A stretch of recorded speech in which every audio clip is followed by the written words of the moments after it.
Today on The Spill, we have some juicy tea for you, and we're going to get started with some Wildcat tea. Rumor has it that Curtis Hall is going to be torn down to start building a student lounge. Curtis Hall, if you guys will not know, is one of the first buildings that were on campus. I don't believe that it should be torn down for a student center. I believe a student center is needed, but don't take down one of the most historical buildings on campus just in honor for Mary McLeod Bethune. Bring back Turn Up Thursdays. Personally, I wasn't here for Turn Up Thursdays, but I was here for this Wildcat Wednesday, and I've seen that it's failing. So Turn Up Thursdays sounds a little bit more prosperous. Why don't we have Wingstop or Chick-fil-A or Starbucks on campus like those other campuses? Well, you must think about it. We are a private institution. All those other places that have big name brands are public. They get paid to have those things. We're private. We don't have that type of money. According to BCU intern President Grimes, in quote for Campus Email News, as of this writing, we have filed a lawsuit in the Circuit Court for the 7th Judicial Circuit alleging various claims. The defendants in the lawsuit include former BCU President Edison O. Jackson, former BCU Vice President, and the Vice President of Fiscal Affairs, Emmanuel E. Gonslaves, and several other parties. At least I like how he's at least telling us what's going on in our institution. We are paying for it, so we should know what's going on. Last year, we weren't very knowledgeable until that whole DeVoe thing, so I applaud him for at least telling us. The celebrity news. Love and Hip Hop Miami. According to Shade Room, a lot of people felt that they should have used more Miami artists because, well, it is Love and Hip Hop Miami, such as Ball Greasy, Kia Briscoe, and Iceberg. I completely agree. If something is being filmed in a city, use the local artists. It helps a lot. I don't see them using other artists would not be just at home. Cardi B and Offset. According to the Shade Room in Black Twitter, there were a video going around social media of Offset cheating, and it became a big because Offset was even trending on Twitter. Social media dragged Offset for cheating, but Cardi B still ended up staying with him. Oh, Cardi B is even tattooed on Offset's neck now. Well, listen. I would not advise any woman if you are being cheated on to stay, but you know, if he's rich, it's a little easier to stay. Nicki Minaj and Beyonce has been off social media since 2017. According to Billboard, Nicki Minaj is supposed to be releasing an album this year, and everyone is very excited. Beyonce is known for dropping bombs, so hopefully she drops one too. I mean, nothing is affecting Beyonce's popularity. No one is affecting Nicki Minaj's popularity, of course. Maybe Cardi B a little bit. But, I mean, social media doesn't seem to be hindering them, so let them do them. In local news, from News 13, 2 injured in crash involving D-Land officer, police say. According to News 13, 2 injured in the crash involving police officer. Officer was responding to a call when police cruiser was hit. The crash happened at the intersection of Voris and Amelia Avenues. The officer was responding to a possible disturbance call, and the lights were on. The police cruiser's lights and sirens were activated at the time of the crash, police said. The officer was not injured. The woman and child in the other vehicle suffered minor injuries. Well, I pray for the family that the child and the mother feel better, and I hope that the officer is also well. The government shut down. The National Park Wildfire Refuge, all of that research stops when they have a shutdown like this. That's really where the bigger impact of the future is. These animals are not going to have the study and the care that they would have at the refuge. Operating as open, Steve Norris said. The last time the government shut down in 2013, employees who worked places like these parks across the nation were off for 2 weeks. So what happens to the animals? Anything affected? I would like to hear more about this. We'll do some research for the next one. World news. H&M controversy. According to Fox News earlier this week, H&M was forced to apologize and order a mass withdrawal of stock after publishing an advert black boy wearing a green hoodie saying coolest monkey in the jungle. Innocent shoppers and bystanders were forced to flee as chanting people wearing uniforms were rampaging the stores across the country. Well, Whole Foods put out an advertisement in 2013, I believe, that had a picture of a white woman eating crackers and said, "Crackers love cheese." So if you don't have a problem with Whole Foods, I don't see why you would have a problem with H&M. Trump say he is not racist. Trump says he is not racist. Sir, I just want to inform you, if you are cutting off a whole race from coming into another country, that is considered racist. End quote. There is now a mudslide in Southern California. The mudslide came in the early morning hours of last Tuesday, destroying an estimated 65 homes and damaging hundreds of others. For days, rescuers searched frantically for missing after mud and boulders barreled into neighborhoods. Wow, this is very disturbing. An influenced seaside community east side of the state, the mudslides demolished homes and left roads impassable. I pray for all the homes that are damaged. I pray for all the families that are looking for homes. I pray for those that are missing. Wow, this is a lot of things are going on in California if you haven't been keeping up with the news. Government shutdown ends after 3 days. According to New York Times, January, the shutdown crisis began Friday after talks between Senator Chuck of New York and Democratic leader and Mr. Trump to keep the 2018. Government broke down when the president and his chief of staff demanded more on immigration. According to one person familiar with that day's discussion, Mr. Schumer agreed to military spending and discussed fully funding the president's request for a border wall in exchange for an agreement for the president to support legalizing for the Dreamers. For more info, visit New York Times. We are going to take a short break, but up next we have two of our special guests. Stay tuned. When you mention American history, you cannot forget about Black history. Benjamin Banneker, 1731 to 1806. He is best known for publishing an almanac based on his astronomical calculations.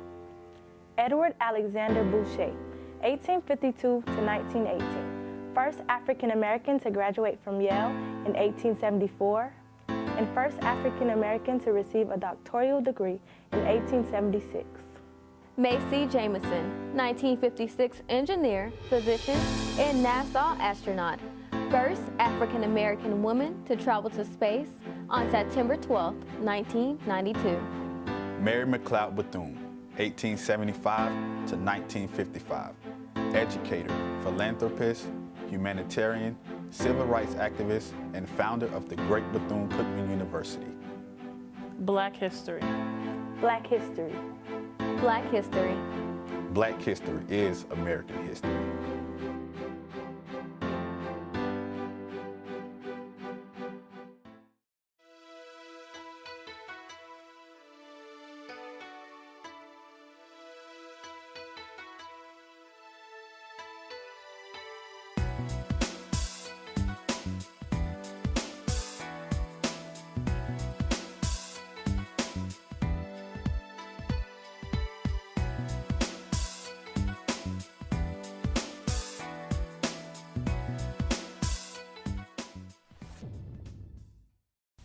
When you mention American history, you cannot forget about Black history.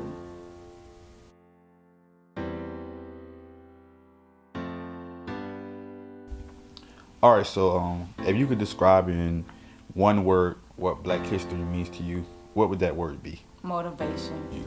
Recognition is strength.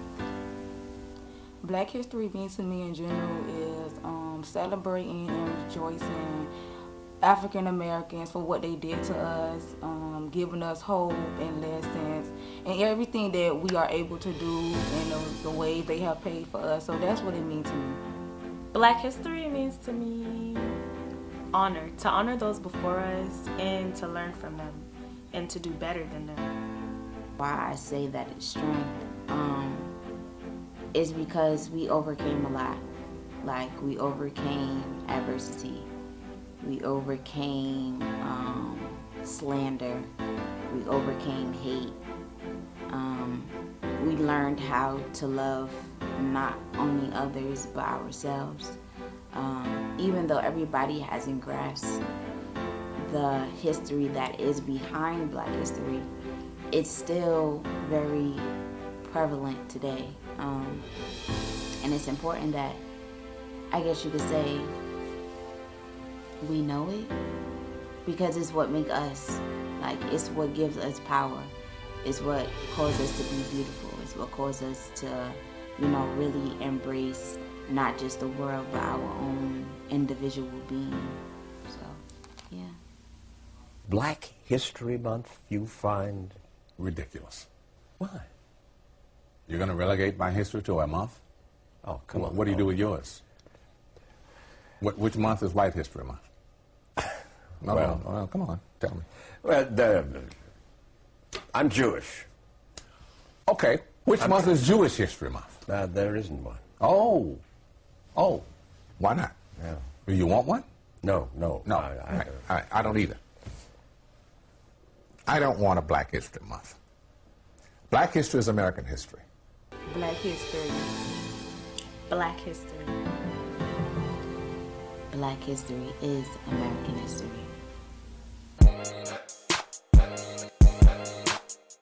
Hey y'all, welcome back to The Spill. Today we have Mr. Rico himself, Yamil Turner, and Amanda Ali, also known as China the Old Soul.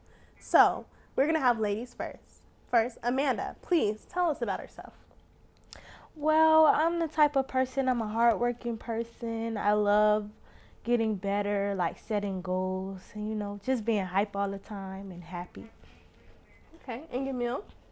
I would consider myself a very involved person, very persistent, type of person that doesn't like to fail at a lot. So I kind of take my failures and use them as lessons, so they're not really failures to me. So I'm the type of person that likes to continue to push and be proactive about situations versus act on response. Right.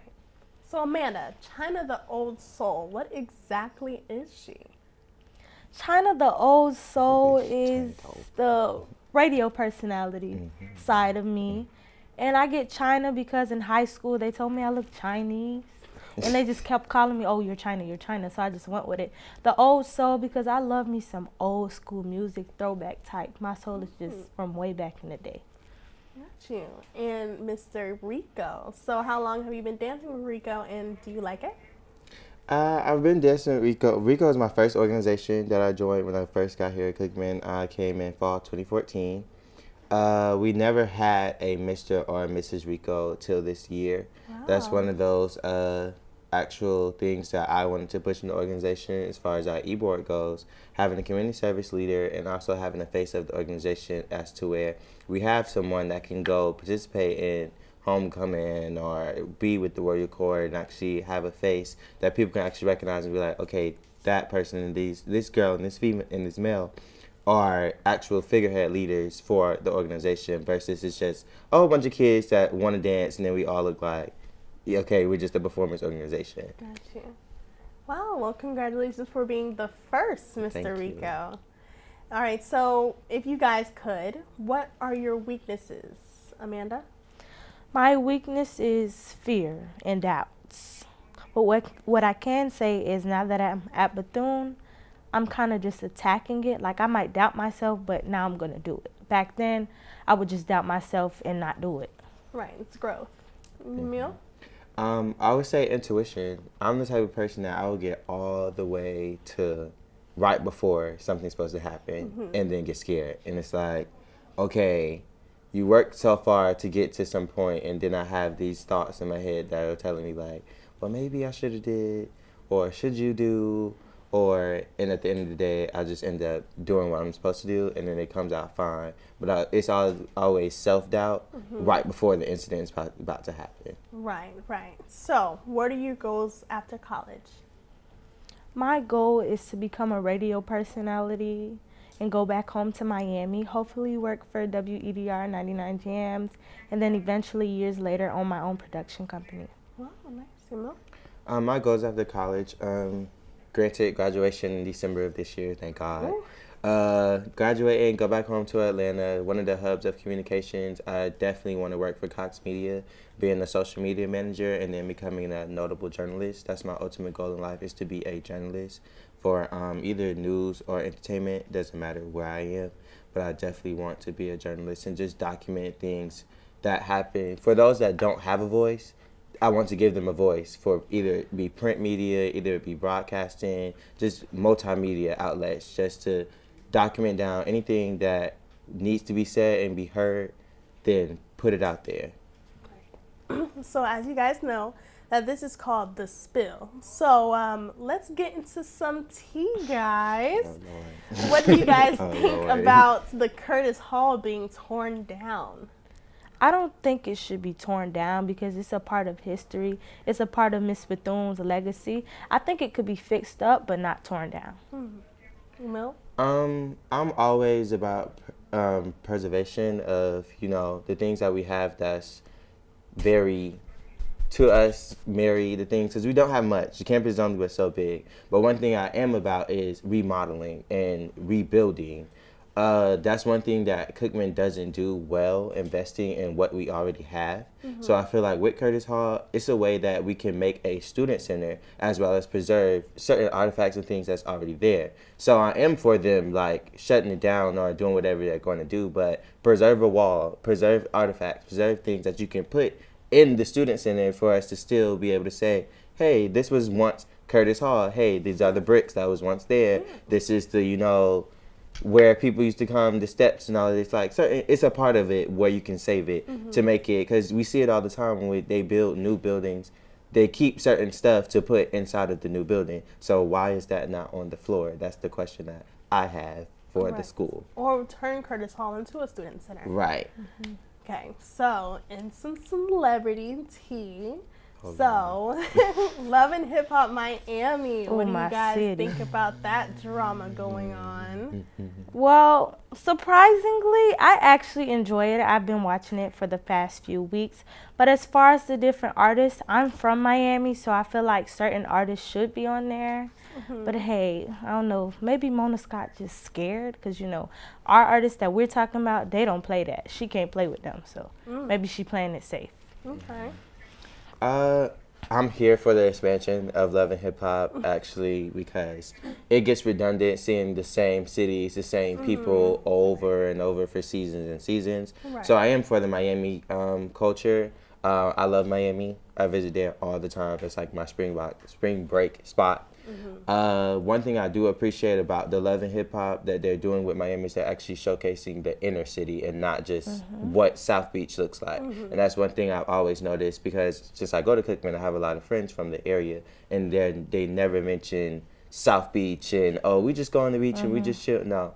I live in Carroll City. I live in all of these different places where it's run down and we have to struggle to build up and actually be who we are. But I'm from the city, so I'm going to rep it. And the one thing I do appreciate about it is that they have certain artists like Trick Daddy and Trina that's actually put the city on the map for a very long time now. One thing that I don't appreciate is how they're spinning it to where it's so much drama versus the music aspect of Miami. That's true. So, because Miami has a lot of music that people don't know about. And when I go home and I play all this stuff from just being at Cookman, you'll become a Miamian. Like, you'll become a Miamian because you're like, oh, I listen to all this stuff. So now when I go home to Atlanta, I'm listening to Ball Grease and I'm listening to Trina, I'm listening to all this stuff. And people are like, we never heard of that. What is that? And what is that? And I'm like, that's the aspect that I feel like they should be pushing as far as love and hip hop. Where's the hip hop part of it? That's true. It's more like a drama thing anyway. So. Right. So, lastly, what do you guys think about this government shutdown? I think it's crazy because how can you shut the government down? But I'm just going to sit back and see what happens. Honestly, I feel away. You're holding up my IRS, you're holding up my tax refund, and yeah, you have people that live off those. Like, people need those returns back to survive in life. But one thing I do think that it shows how the imbalance of the government is and how much they need to come together to actually handle situations. Like, there should be a way for us to have a genuine conversation or agree to disagree, but have a solution. Like, because it's not, the government is just, I think aren't understanding that it's more to just what you have in Washington, D.C. You're affecting the entire nation. So let's try to come up with a decision versus, oh, we're just going to shut down and then everything's going to be closed for days. Granted, it was 3 days this time. So that's much better than 2013 where it shut down and we was out for weeks. Right. Okay, so let's do this one last thing. One sentence. If it wasn't for Bethune-Cookman University, I never would have. Amanda? If it wasn't for Bethune-Cookman University, I would never have attacked fear. I would never have gone past my doubts and actually just, instead of thinking about the goal, I'm actually accomplishing it. If it wasn't for Bethune-Cookman, I wouldn't have my family. I would say that because if it wasn't for my friends and the organizations that I'm a part of, the route that I've taken in life would be so much different than what I already have. So I thank Bethune-Cookman University for that. Okay, well, it was great having Emil and Amanda on the show today. And that's all the show we have for you today, so tune in next week for more tea on The Spill.